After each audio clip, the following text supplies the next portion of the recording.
오늘 하나님의 말씀은 요한복음 4장 3절에서 29절까지의 말씀입니다.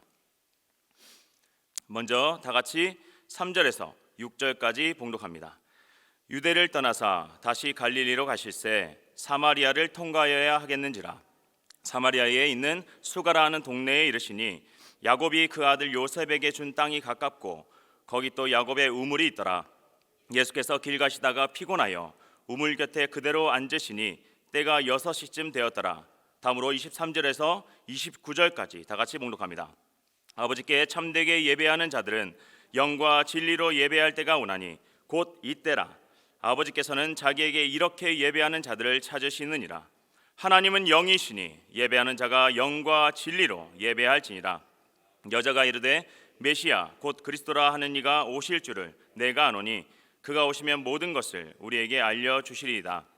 예수께서 이르시되 내게 말하는 내가 그라 하시니라. 이때에 제자들이 돌아와서 예수께서 여자와 말씀하시는 것을 이상히 여겼으나 무엇을 구하시나이까 어찌하여 그와 말씀하시나이까 묻는 자가 없더라. 여자가 물동이를 버려두고 동네에 들어가서 사람들에게 이르되 내가 행한 모든 일을 내게 말할 사람을 와서 보라. 이는 그리스도가 아니냐 하니. 아멘. 제가 뭐 하나 가져 나왔습니다. 장사하는 건 아닌데 좀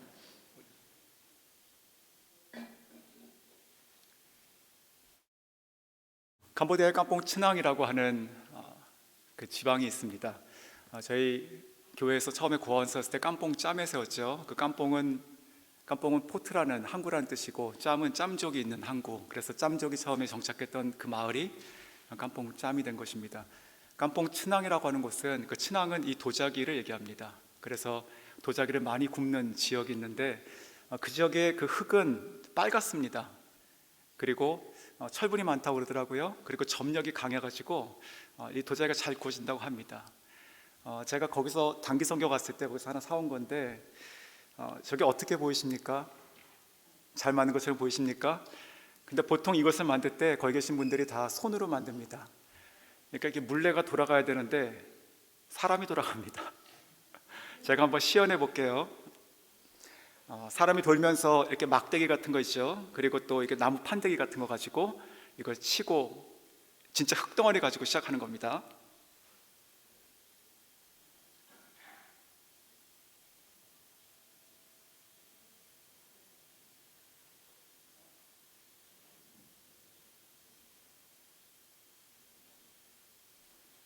제가 지금 한 바퀴 돌았죠.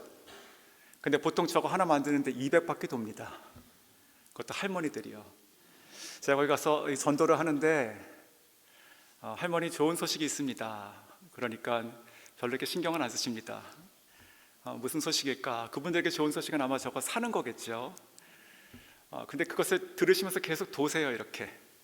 그래가지고 제가 한번 하면 전도하다 같이 돌 뻔했습니다 이렇게 진짜. 근데 저 도자기를 제가 왜 가져왔냐면은 제가 그분을 잊지 못하는 거예요. 저걸 이렇게 만들고 계신 그 할머니, 이게 허리가 굽으시고, 근데 그것이 전부인지 알고 살아가시는 그 할머니. 그래서 제가 그 지역을 떠나기 전에 도자기를 굽는 가게에 가가지고 하나 사왔습니다. 저것의 가격은 12,000리엘입니다. 엄청나게 비싸 보이죠? 3불입니다. 3불. 그 노동력이 너무나 참 그렇죠. 3불. 오늘 제가 이것을 가져 나온 이유가 있습니다. 오늘 본문에서 그러니까 한 여인에 대한 얘기를 하게 되죠. 물동이를 지고 가고 그 물동이를 채우기 위해서 매일매일 그렇게 애쓴 여인에 대한 얘기를 저희가 함께 나눌 것입니다. 잠깐 기도하겠습니다. 아버지 하나님 감사드립니다. 우리가 이 시간 주님께 갈급합니다. 우리의 영혼이 주님으로 차기 원합니다. 우리가 가지고 있는 많은 소원과 여러 가지 환경들이 있습니다. 그러나 그 물동이를 잠시 내려놓고 우리가 십자가를 향해서 나가기 원합니다. 주님을 사랑할 때 그 주님과 나 사이에 아무것도 없기를 원합니다. 주님, 이것은 모험입니다. 이것이 믿음입니다. 그러나 그러할 때 우리가 진정 이 여인처럼 주님을 만난 그 기쁨으로 폭발하여 나갈 수 있기를 원합니다. 주님, 이 시간 우리가 특세를 시작합니다. 특별한 사람이 아닙니다. 그러나 성령께서 이 시간 함께 해주셔서 살아가는 주의 성도들 가운데 하나님께서 직접 말씀해 주시고 그 말씀을 깨닫게 하시며 그 말씀을 받고 순종하여 그 삶의 변화가 일어나게 해 주시옵소서. 감사드리고 예수님의 이름으로 기도드립니다. 아멘. 차인표 씨 간증으로 좀 시작을 해보겠습니다. 좋은 크리스찬 연예인 중에 한 명이죠. 그분이 참 성경 열심히 읽고 그리고 봉사를 참 열심히 했다고 합니다. 근데 그 이유가 하나였습니다. 자기도 정말 하나님의 음성, 주님의 음성을 한번 꼭 듣고 싶었다고 합니다. 그래서 심지어는 그 지저스 뮤지컬이 있습니다. 거기에 4년 동안 예수님으로 출연했습니다. 그것도 그렇게 열심히 하면 혹 주님께서 나의 소원을 들어주시고 나에게 말씀하지 않으실까라고 하는 마음으로 무료로 봉사했다고 합니다. 2006년에 그분의 아내이신 시네라 씨가 한국 컴패션의 홍보대사가 되었습니다. 그 동인도에 있는 콜카타라고 하는 작은 지방에 봉사활동을 갈 계획이었는데 그런데 갈 수 없게 된 것입니다. 사정이 생겨서. 하지만 모든 스태프와 모든 일정들이 다 짜여 있기 때문에 그 팀에서는 대신 차인표 씨에게 가기를 요청했습니다. 정말 가기 싫었다고 합니다. 여러 가지 이유, 핑계 대면서 가지 않으려고 했는데 결국은 억지로 가게 됐다고 합니다. 그런데 가면서도 그 마음이 별로 좋지 않았습니다. 연예인이잖아요. 그래가지고 이 봉사자들, 일반인들과 같이 자기가 섞여서 비행기 타고 가는 것이 싫었습니다. 그래서 자기만 1등석을 타고 갔다고 합니다. 우리가 단기 선교를 가는데 그냥 혼자 딱 떨어져가지고 1등석 타고 누워서 간다 생각하면 좀 이상하지 않습니까? 그렇게 강팍한 마음으로 차인표 씨가 인도에 도착했습니다. 그리고 도착해서 한 서너 시간 다시 버스를 타고 그 지역으로 갔습니다. 그 버스 안에서 인솔하시는 목사님께서 이렇게 딱 한 가지만 부탁을 하시더래요. 차인표 씨, 지금부터 만날 아이들은 아마도 이 세상에서 가장 가난하고 보잘것없는 아이들일 것입니다. 그 아이들을 만나면 꼭 안아주십시오. 그리고 이렇게 말씀해 주십시오. 너희들은 귀한 존재다. 사랑받기 위해 태어났고 내가 너를 사랑한다. 차인표 씨는 그래 뭐 그 정도는 내가 할 수 있겠다 생각을 했습니다. 그리고 도착했습니다. 도착해 보니까 그곳에 많은 아이들이 이렇게 기다리고 있었습니다. 가장 좋은 옷을 입고 기다린 것 같지만 이분의 눈에는 가장 별로 이렇게 하나도 좋지 않은 다 구겨지고 해지고 그런 옷들이었습니다. 이 차인표 씨가 다가가니까 그 앞에 있었던 한 6살에서 7살 됐던 아이가 이렇게 손을 내밀었다고 합니다. 그래서 차인표 씨는 그 손을 잡고 준비된 멘트를 하려고 했습니다. 그런데 그때 그 손을 잡는 순간 예수님께서 정말 차인표 씨가 평생 수십 년 동안 그 음성 듣고 싶어 했던, 그러나 그렇게 듣지 못하고 갈망했던 그 예수님께서 그 아이의 손을 통해서 말씀하셨습니다. 임표야, 잘 왔다. 내가 너를 여기서 기다리고 있었다. 내가 너를 사랑하고 너는 사랑받기 위해 태어났단다. 차인표 씨는 그 손을 잡고 소름이 끼쳤다고 합니다. 그리고 그 순간 자기의 인생이 달라졌다고 간증하는 걸 들었습니다. 우리에게 있어서 가장 중요한 것은 만남이죠. 우리가 누구를 만나느냐, 또 어떤 교회를 만나느냐, 어떤 목회자를 만나는 자가 굉장히 중요하죠.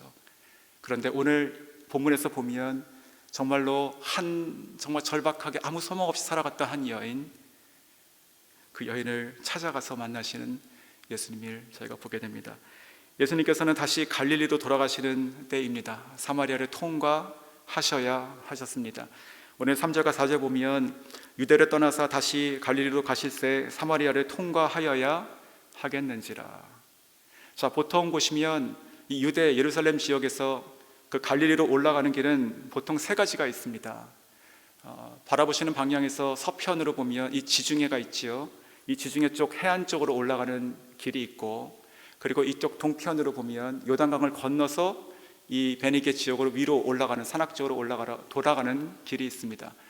그리고 또 하나가 있는 것이 바로 이 유대에서 사마리아를 통과하여 갈릴리로 직행하는 것입니다. 가장 가까운 길이죠. 하지만 유대인들은 보통 그 길을 택하지 않았습니다. 저희가 잘 알고 있습니다. 역사적인 이유 때문이죠. 주전 722년 이 북이스라엘은 아수르로부터 먼저 망하게 됩니다.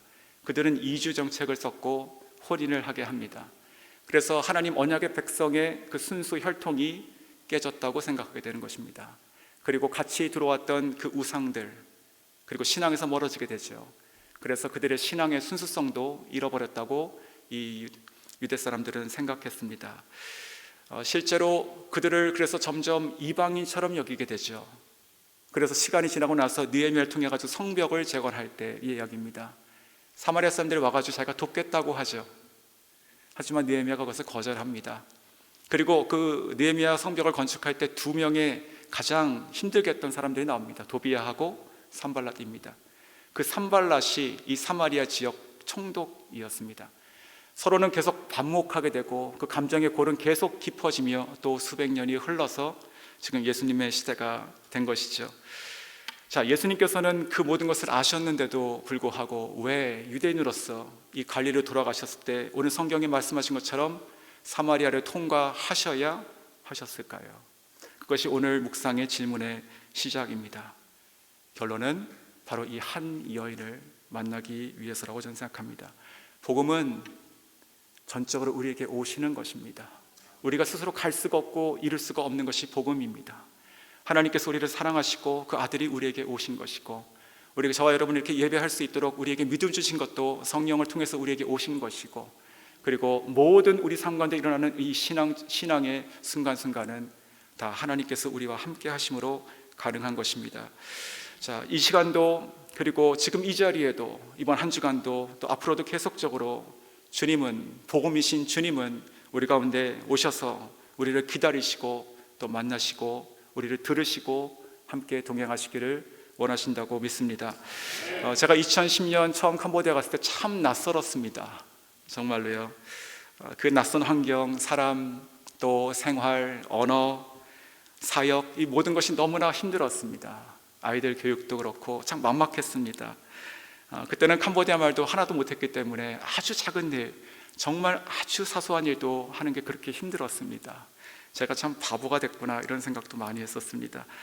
저희 아이들이 그때 5살, 4살이었습니다. 가가지고 몸으로 많이 반응을 했습니다. 많이 아팠고 병원에도 많이 갔었고 했었습니다. 자, 저희는 완전히 이방인이었습니다. 내가 여기서 지금 뭐 하고 있나 이런 생각이 들었었습니다. 아무도 날 알아주는 사람도 없었습니다. 무명인이죠. 무엇보다도 제 마음 가운데는 내가 선교사로 왔는데 내가 할 수 있는 것이 도대체 무엇이 있는가, 내가 무엇인가라도 할 수 있을까라고 하는 그런 마음이 참 답답했습니다. 자, 그렇게 이제 정착의 시간에 여러 가지 필요한 것들을 사기 시작했습니다. 절약을 해야 되기 때문에 이제 집기들을 살 때 컵이나 아니면 접시 같은 거를 사러 중고 가게를 갔습니다. 일본에서 중고 물품들을 가져와 가지고 이렇게 구호로 나눠주는데 작은 돈을 받고 파는 그런 NGO 가게였습니다. 이 미국에 있는 그런 샵, 그렇게 생각하시면 안 되고 거기서 안 팔리는 것들이 온다 이렇게 보시면 됩니다. 퀄리티가. 자, 거기서 제가 참 마음이 답답했습니다. 쾌쾌하고 어둡고 또 참 제가 태어나기보다 더 전에 것부터 이렇게 물건이 있었는데 여기서 내가 뭘 집어서 써야 되는가, 그런 마음으로 하나씩 보다가 접시와 또 컵을 이렇게 하나씩 고르고 있었습니다. 그런데 그때 컵 하나가 저한테 눈에 띄었습니다. 이게 토기로 된 것이고 이렇게 장식이 안 돼 있었습니다. 색깔이 안 입혀진 것이었습니다. 특이하다. 그래서 그것을 이렇게 집어서 뺐습니다. 자세히 보니까 그 컵 주변에 글씨가 하나 써져 있었습니다. 태초에 하나님이 천지를 창조하시니라. 저는 그때 그 순간 정말 소름이 끼치는 것 같았습니다. 하나님께서 나의 마음을 아시고 위로하시고 정말 하나님께서 바로 이 가장 안 있으실 것 같은 이 장소에 계시다고 말씀하는 것 같았습니다. 저는 거기서 이렇게 꿇어 앉아서 진짜 하나님께 울진 않았지만 정말 감사의 시간을 보내고 그것을 사와서 지금 미국도 그 컵을 가지고 왔습니다.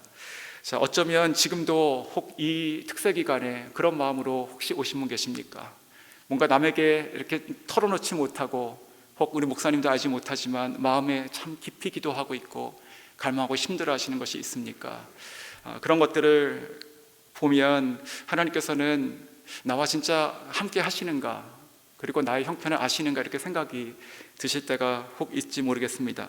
하지만 오늘 이 사마리아 여인이 아무것도 모르는 상태에서 지금 가서 예수님 만나는 것처럼 주님께서 이미 모든 것을 아시고 우리 가운데 오셔서 기다리시고 계신 줄 믿습니다.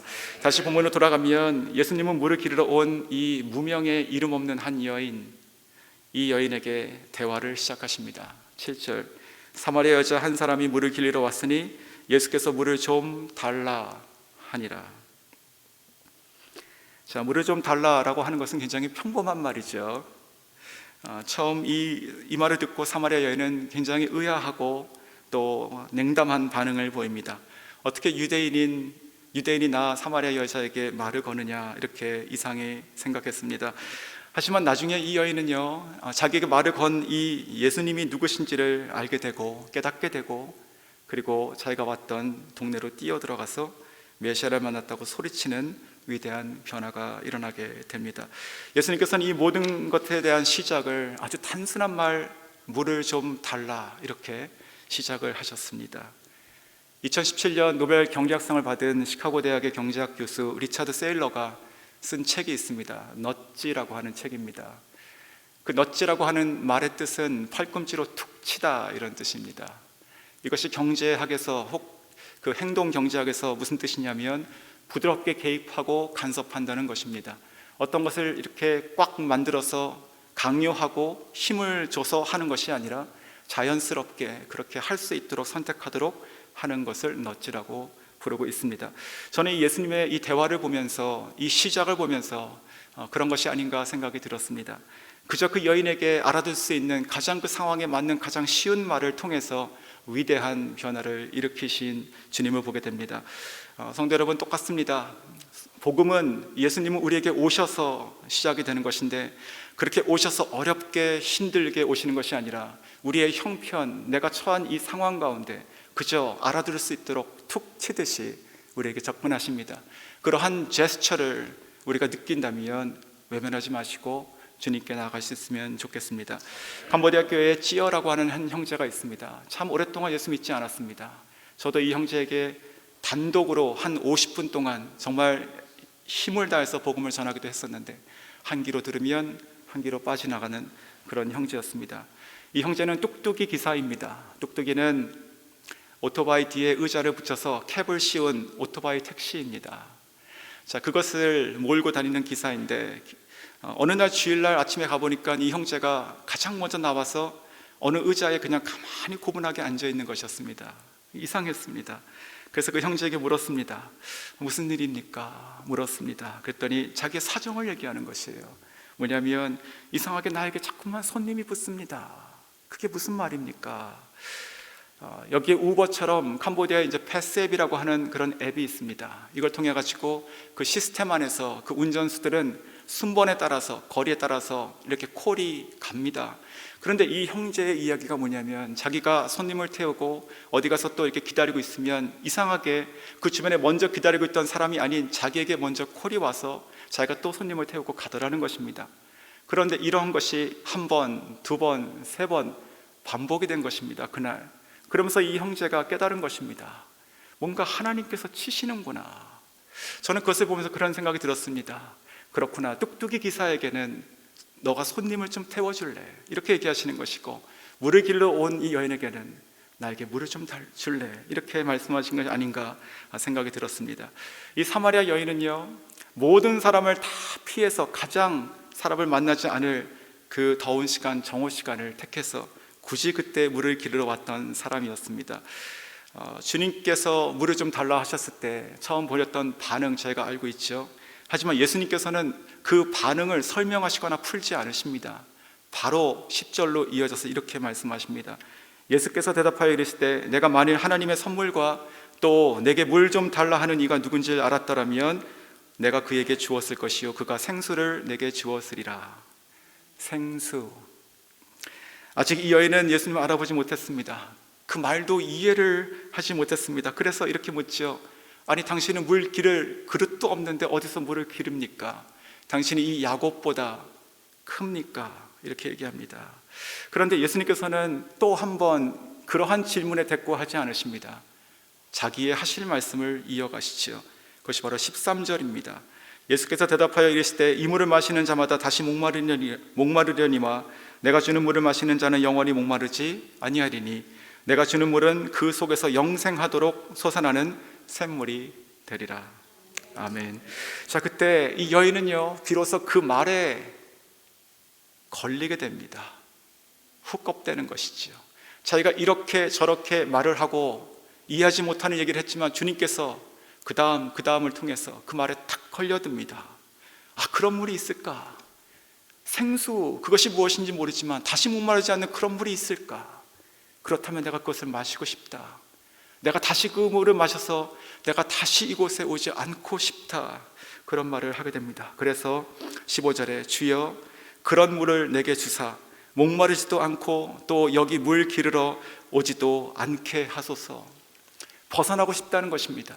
내가 가지고 있는 이 모든 상황들은 내가 스스로 해결할 수 없고, 그러나 그런 물이 있다면, 내가 최소한 여기에 다시 오지 않을 수 있다면 나는 그 물을 마시고 싶다는 이야기입니다. 캄보디아 성도 다시 얘기 한 명을 더 드리면 참 어렵게 지내는 경우들이 많이 있습니다. 어디나 마찬가지겠죠. 몇 달 전에 쓰러이 톰이라고 한 자매가 갑자기 그 남편이 암으로 세상을 떠났습니다. 세 아이가 있습니다. 첫째, 둘째, 셋째 다 10살 미만이고 셋째는 지금 2살도 안 됐습니다. 근데 이 자매가 갑자기 남편이 죽고 나서 이 세 아이를 보면서 정말 막막한 것입니다. 그래서 전도를 받아가지고 교회를 왔습니다. 그런데 와가지고 예배 시간에 앉아 있는데 그 표정이 어떤지 아십니까? 그냥 로봇 같습니다. 로봇.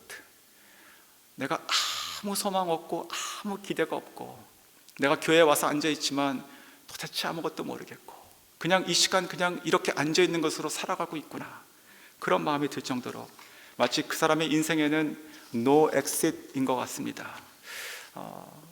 그런 상황뿐만이 아닙니다.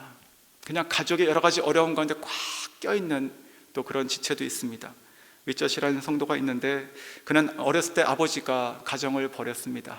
그래서 청소년 시기를 참 힘들게 보내야 했습니다. 그리고 어머니도 3년 전에 암으로 돌아가셨습니다. 첫째 누나는 자기 몰래 아버지가 남겨놓으신 그 시골에 있는 유산이었던 그 땅을 형제 상의 없이 그것을 팔아서 썼습니다. 두 번째 누나는 자기 조카를 기르는데 돈이 필요하다고 돈을 빌려가서 갚지 않아서 대신 그것을 갚아주고 있습니다. 이 형제가 셋째고, 넷째 자기 바로 밑에 있는 동생은 술과 마약에 빠져서 살고 있습니다.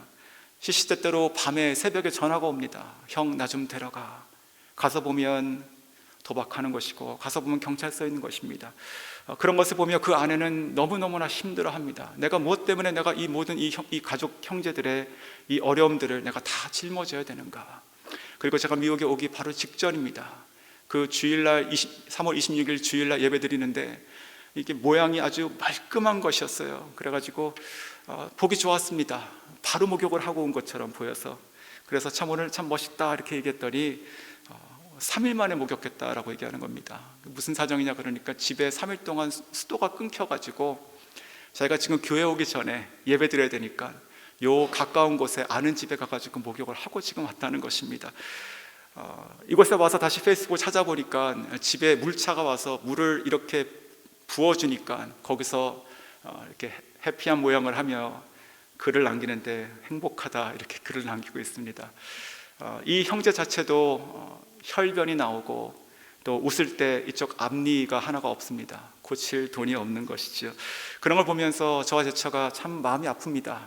그런 성도들을 보면 그냥 내가 할 수만 있으면 그냥 이렇게 잡고 끄집어 내고 싶습니다. 근데 그렇게 할 수가 없는 것이지요.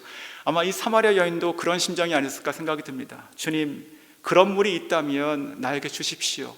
내가 다시 목마르고 싶지 않습니다. 내가 다시는 물 기르러 오고 싶지 않습니다. 자, 그런데 그때 그 순간 주님께서 그 여인의 눈을 쳐다보며 이렇게 말씀하십니다. 가서 내 남편을 데려오라. 너무 갑작스러운 얘기죠. 이 문맥에서 전혀 바깥의 이야기입니다. 그리고 너무나 직관적인 개인적인 말씀인 것이죠. 이 여인이 마음문을 열고 주님께 구했을 때 예수님께서는 그 여인 삶 한가운데로 파고 들어가신 것이지요. 그래서 여인은 대답합니다. 저는 남편이 없습니다. 예수님께서 대답하시죠. 맞다. 너가 5이 있었고 지금 있는 자도 남편이 아니니 맞다 라고 얘기하십니다. 자, 보통의 경우라면 이 여인은 이 예수님의 이렇게 물으신 것과 대답을 보고 어떤 반응을 해야 될까요?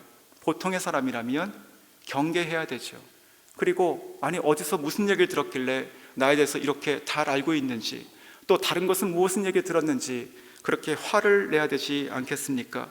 그런데 이 여인이 반응하는 것이 19절인데 아주 놀라운 얘기를 합니다. 여자가 이르되 주여 내가 보니 선지자로소이다. 자, 주가 선지자로 지금 바뀌고 있죠. 그냥 존칭의 주, 유대인 주 선자로 바뀌고 있습니다. 자, 자기의 모든 것을 알고 있는 이 예수님이 자기가 생각할 수 있는 최선의 사람, 하나님의 사람, 선지자라고 생각한 것이죠. 분명 이 사람은 하나님의 사람일 거야. 그렇지 않고선 나의 이 모든 것을 어떻게 알 수 있는가라고 생각했습니다. 그래서 비로소 이 여인은 자기 마음속에 감춰놨던 더 깊숙이 있었던 것을 꺼내기 시작합니다. 그것이 바로 20절입니다. 우리 조상들이 이 산에서 예배를 하였는데 당신들의 말은 예배할 곳이 예루살렘에 있다 하더이다. 자, 무슨 말이 반복이 되었습니까? 예배이죠. 예배. 자, 생각해 보십시오. 물로 시작된 대화가 지금 남편으로 뛰더니 그 남편에서 예배로 뛰고 있습니다. 다 이해가 안 되는 것이죠. 처음 대화를 시작할 때는요, 물을 좀 달라. 그러니까 유대인인 어떻게 나에게 하면서 이렇게 주거니 받거니 하면서 마치 대화의 속도가 시속 5마일 같았습니다. 천천히 가는 것이지요. 알아듣지도 못하고 서로. 그런데 지금 이 남편부터 시작했을 때는 이 남편에서 예배로 뛰는 것을 볼 때는 마치 시속 100마일로 다니는 것 같습니다. 가장 깊숙이 있던 것이 그냥 나와버리는 것이지요. 자, 그래서 그 유명한 예수님의 말씀이 여기 나오는 것이에요. 24절에 예배의 본질을 말씀하시죠. 하나님은 영이시니 예배하는 자가 영과 진리로 예배할지로다. 아멘. 자, 성경 전체에서 예수님께서 직접 예배의 본질을 말씀하신 것은 여기 딱 한 군데입니다. 여기 딱 한 군데예요. 우리가 이 말씀 모르는 사람 아무도 없습니다. 우리가 항상 예배에 대한 것을 설교하거나 아니면 예배 세미나 교육을 할 때 이 말씀 꼭 들어갑니다. 가장 중요한 본질입니다. 근데 저는 오랫동안 참 궁금한 것이 하나 있었습니다. 아마 여러분도 그러실지 모르겠습니다. 예수님께서는 왜 이 엄청난 예배의 본질의 말씀을 하필 이 사마리아 여인에게 말했을까? 생각해보면 이렇지요. 왕이 될 사람에게 왕이 누구인지 그 제도를 말씀하시죠. 그리고 성막을 질 백성에게 성막을 어떻게 지라고 말씀하시죠. 그리고 또 베드로에게는 교회에 대한 말씀 처음 하시는데 처음 초대교회가 시작됐을 때 그 교회를 이끌 베드로에게 내가 너의 신앙 고백 위에 나의 교회를 세우겠다고 말씀하시죠. 자, 이 내용들을 다 종합해보면 뭐든지 일에 맞고 그리고 합당한 사람들에게 그것을 말씀하십니다. 자, 그렇다면 다시 한번 저희가 질문해 볼 수 있어요. 예배의 본질이라는 것을 누군가에게 말을 하신다면, 그것도 성경 전체에서 딱 한 명에게 딱 한 번만 말씀하신다면 우리가 생각했을 때 누구에게 말씀하셔야 됩니까? 아마도 가장 가까웠던 12제자 중에서 가장 예배를 잘 섬길 수 있는 사람, 혹은 대제사장, 혹은 예배를 섬기는 성전의 일을 맡고 있는 신실한 레위인 정도가 되면 그나마 이해할 수 있습니다. 지금으로 보면 전문 찬양 사역자, 혹은 찬양대 지휘자, 혹은 목회자, 혹은 신학교 교수쯤 돼야지 그것을 연구하고 전하고 가르칠 것 아닙니까? 최소한 사마리아 여인은 아닙니다. 전혀 맞지가 않습니다. 이 사마리아 여인은요, 예배의 일을 하는 사람도 아닐 뿐만 아니라 이 사람은 사람을 피해 다니는 사람입니다. 매일매일 사는 것이 그저 힘든 사람이에요. 그리고 유대인도 아니에요. 상종도 안 하는 사마리아 사람이에요. 더군다나 그 당시에는 존재감도 없는, 무엇인가 할 수도 없는 여자였습니다. 모든 조건을 다 갖추고 있어요. 성경은 그 사람의 이름도 쓰지 않잖아요. 그런데 예수님께서 이 엄청난 정말 본질 중에 하나인 예배 본질을 왜 이 여인에게 말씀하셨는가? 말씀 묵상하며 해답이 있는 것 같습니다. 바로 이 여인 안에 있었던 갈망입니다. 갈망. 누구보다도 예배를 사모했던 이 여인의 깊숙한 갈망을 아시고 주님께서 그것을 풀어주신 것이지요. 주님께서 사마리아를 통과하셔야 하셨습니다. 그 이유는 이 여인을 만나서 이 깊숙한 예배의 갈망을 해결해 주시기 위하신 것입니다. 갈망을 보시고 채우셨습니다. 꽁꽁 숨겨져 있고 사람의 눈에 전혀 보이지 않았지만 이 여인 마음 깊숙이 있었던 진짜 불덩이 예배, 우리가 어디서 예배를 드립니까? 라고 했던 그것을 주님께서 보시고 만나주신 것이지요. 캄보디아에 짠투라고 하는 자매가 있습니다. 이 자매가 작년 가을에 40일 금식 기도했습니다. 그 금식 기도의 이유는 바람은 한 가지였습니다. 믿지 않는 남편이 예배에 나오는 것이었습니다. 아직 예수님을 믿는 것까지 모르겠지만 그저 자기를 따라서 교회에 한번 나오기 시작하기를 바랬습니다. 그 간절한 바람을 가지고 40일 금식 기도했어요. 참 아름다운 시간을 보냈습니다. 힘들고 어렵지만 끝까지 견뎌냈어요. 그래서 작년 크리스마스 때 정말 너무 감사하게 그 남편이 교회를 이렇게 걸어 들어왔습니다. 12월 25일 날 너무나 기뻤어요. 그리고 저희가 같이 사진도 찍어주고 했습니다. 이 자매는요, 그것이 너무 좋았는지 그 전날 하루 종일 디저트를 만들었습니다. 온 성도에게 줄 것을. 캄보디아 디저트 중에 하나를 만들고 그것을 일회용 용기에다가 다 하나씩 싸고 또 이렇게 아이스박스에다 사가지고 밑에 얼음을 깔고 차갑게 해가지고 그 박스를 다 들고 왔습니다. 그리고 예배가 끝나고 그것을 하나씩 나눠줄 때 얼마나 기뻐했겠습니까? 그것을 먹는 사람이야 그저 고맙게 맛있게 먹는 정도지만 40일 금식 기도하고 남편이 예배 왔을 때 그것을 기뻐하며 나눴던 그 자매의 마음, 저희가 이해할 수 없는 기쁨이죠. 그러나 그것이 오래가지 못했습니다. 다시 안 나오기 시작했어요. 그때 그 자매의 마음이 어땠을까요? 그것도 저희가 이해할 수 없는 것이죠. 그냥 안 나오는구나, 그것이 아닌 것이잖아요. 자, 지난 3월 19일 주일날, 지난달에 3월 19일 주일날 어떠한 그 성도 중에 한 명이 아버지 학교를 수료하고 간증을 했습니다. 아버지 학교를 수료하고 간증하는 그 모습을 본 그의 아내가 참 흐뭇해했습니다. 그 아내 옆에 이 짠투 자매가 앉아서 들었습니다. 그리고 그렇게 부러워했습니다. 저것이 내 남편이 돼야 되는데, 내 남편이 저 자리에 있어야 되는데. 제 처가 그것을 보고 안타까웠습니다. 예배가 다 끝나고 가서 이렇게 손을 잡고 얘기해 줬습니다. 얼마나 좋니? 얼마나 좋았니? 그것을 보니까. 하지만 남편 생각이 참 많이 났겠구나. 하지만 절대로 포기하지 말고 기도하면 하나님께서 반드시 그 눈물 닦아주실 것이고 그 남편이 이 자리에 올 것이고 너와 너의 자녀들의 믿음의 가장이 될 것이야. 기도해. 이렇게 얘기했어요. 그랬더니 그 자매가 그때 눈물을 글썽였습니다. 그리고 가방을 뒤지더니 뭘 꺼내요. 그게 뭔지 아십니까? 남편의 난방이었습니다. 남편이 예배에 오는 것이 그렇게 갈망해서 제가 교회 올 때 남편의 옷을 하나 가져온 것이었어요. 저는 그 자매 그 남편의 옷을 보며 정말 눈물이 날 것 같았습니다. 주님, 이 갈망을 보십시오. 이 예배에 대한 갈망, 한 영혼에 대한 갈망. 아버지, 저렇게까지 기도하고 사모하는 자가 또 어디 있겠단 말입니까? 자, 이러한 관점으로 우리가 이 여인을 다시 보면 이해가 되는 것입니다. 자신의 감추고 싶었던 그 과거가 있습니다. 그것이 다 드러났어요. 그 모든 것이 다 수치스럽게 드러났습니다. 예수님 앞에서 얼마나 자기가 초라했겠습니까? 얼마나 도망가고 싶었을까요? 그런데 그것이 걸림이 되지 않았습니다. 그것이 걸림이 안 됐어요. 그냥 주님 만나고 예배에 대한 것을 묻고, 그리고 나중에 그가 메시아인 것을 발견했을 때 자기의 모든 그 어두운 것들은 하나도 이제 걸림이 되지 않았습니다. 25절에 그렇게 얘기하죠. 여자가 이르되 메시아 곧 그리스도라 하는 이가 오실 줄을 내가 아노니 그가 오시면 모든 것을 우리에게 알려주시리이다. 자, 메시아, 그분이 오시면 모든 것을 알게 할 것입니다. 자, 예수님께서 26절에 말씀하십니다. 내가 말하는 내가 그라. 자, 한번 생각해 보십시오. 예수님께서 공생의 3년 동안, 이거 초기에 있는 일입니다.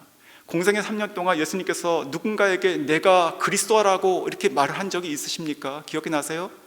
대부분 그렇게 안 하십니다. 다 숨기시고 말하지 말라고 하시고, 이것이 십자가를 걸어가시는 길에 방해가 됐기 때문에 주님은 그것을 드러내지 않으셨습니다. 의도적으로. 그런데 왜 여기서는 직접 내가 그다라고 말씀하시냐 말입니다. 똑같은 것이지요. 이 여인이 얼마나 그 마음 가운데 그 메시아가 오실 것을 갈망하고 있었으면 나다라고 얘기하는 것이지요. 나야. 너가 그렇게 평생 갈망하고 기다렸던 바로 그 메시아가 너 앞에 서서 너에게 얘기하고 있는 바로 나다라고 얘기하시는 것입니다. 자, 이 여인은요, 그래서 더 이상 이 물동이가 필요 없게 되는 것입니다. 이것을 그냥 버려두고 뛰어가게 돼요. 여러분, 이 장면 한번 상상해 보십시오. 지금까지 살아가면서 이것 때문에 자기는 숨어야 됐고 아무것도 못하는 사람이었고, 그리고 매일매일 무거운 짐을 갖고 살아갈 운명적인 사람이었습니다. 그러나 주님을 만나고 나서 이것이 필요가 없어진 것이에요. 성경이 뭐라고 얘기합니까? 28절에 여자가 물동이를 버려두고 동네로 들어가서 사람들에게 이르되, 29절, 내가 행한 모든 일, 나의 수치와 각오를 다 나에게 말하는 사람을 와서 보라. 이는 그리스도가 아니냐? 여러분, 이 여인 가운데 있는 이 기쁨의 확신이 보이십니까? 자기 자신이 없어지는 것입니다. 복음은요, 어둠을 쫓아내요. 복음은 어둠을 쫓아내요. 우리 과거의 그 어떤 것도, 그 무거운 것도 다 없애버리십니다. 복음이 생명이기 때문에 그런 것이죠. 복음은 기쁨입니다. 이것은 감출 수가 없는 것이고 쏟아지는 것이에요. 물동이 얘기했는데, 물동에 이만큼 물을 차면 이만큼 보관할 수 있죠. 복음은 그런 것이 아닙니다. 생명은 그런 것이 아니에요. 이것을 담아낼 수도 없는 것이고 이것이 흘러넘치는 것이에요. 이 여인이 이것을 던지고 갔던 그 장면을 생각하면 바로 확실히 주님을 만난 사람의 그 모습을 저희가 보게 되는 것이죠. 사랑하는 성도 여러분, 이 복음을 믿고 정말 믿습니까? 정말 우리가 이 물동이를 버리고 간 이 여인처럼 정말 뛰쳐나갈 수 있는 그 복음의 기쁨을 소유하기를 원하십니까? 오늘 제가 이 고난주간 특세, 십자가 앞에 선 사람들이라는 주제와 약간 안 맞는 것 같은 그런 본문을 택한 이유가 있습니다. 우리 안에 있는 영혼의 갈망함, 이 간절한 갈망이 있어요. 어쩌면 이 특세 기간 가운데 여러분께서 나만이 가지고 있는 그 하나의 물동이를 다 가지고 오셨을지 모르겠습니다. 그것이 자녀건 경제건, 그것이 직장이건 사람의 관계건, 어떠한 외로움이건 상실이건 다 하나씩 다 있을지 모르겠습니다. 하지만 한번 생각해 보십시오. 내가 그것까지만 채우고 간다면 만족하시겠습니까? 내가 이 특세 기간 통해 가지고 열심히 기도해서 내가 가지고 있는 기도 제목 그거 하나 해결한다면 진짜 만족하시겠습니까? 이 여인이 물동이나 채우고 집에 갔다면 그게 만족스러웠겠습니까? 그것을 담아낼 수 없는 것을 받아가야 되는 것이죠. 이것이 바로 부흥입니다. 부흥. 저는 이 말씀을 통해서 간절히 기도하는 것이 있습니다. 하나님, 우리가 또 해야 되는 이 특세가 아니라 나의 삶 가운데 한 번도 경험하지 못한 이 시간을 주님께 드리길 원합니다. 내가 정말로 십자가 앞에 서기 원합니다. 그래서 내가 십자가와 나 사이 가운데 아무것도 없기를 원합니다. 나의 모든 형편과 또 모든 문제와 어려움도 다 아시죠? 내가 지금까지 그거 들고 매일매일 가지고 다녔지만 내가 이번만큼은 주님의 십자가를 묵상하는 이번만큼은 내가 그것까지 내려놓겠습니다. 내가 주님만 바라보고 주님의 십자가만 따라가기 원합니다. 그 가운데 생명이 있고 기쁨이 있고 그 가운데 변화가 있고 그 가운데 복음이 있습니다. 폭발하는 능력이 있는 것이지요. 그래서 오늘 이 시간 제가 좀 기도했으면 좋겠습니다. 하나님, 이제 우리가 시작된 이 특세를 통해 가지고 우리가 십자가 앞에 서 있는 사람들을 내일부터 한 명씩 볼 것인데, 하나님, 그 사람에 대한 이야기가 아니라 나도 그 자리에 가서 나도 십자가 앞에서 아무것도 없이 달리신 그 주님 앞에 나도 그대로 대면하여 주님께 서기 원합니다. 그 가운데 생명이 있고 그 가운데 복음이 있고 그 가운데 미래가 있습니다. 그 가운데 모든 문제의 해결이 있습니다. 그러한 특세가 될 수 있기를 원하고, 나아가서 이 특세가 나뿐만이 아니고 나를 인하여 나의 가정이 변하고 우리 교회가 새롭게 거듭나는 영적인 각성이 일어날 수 있기를 정말 주의 이름으로 축원합니다.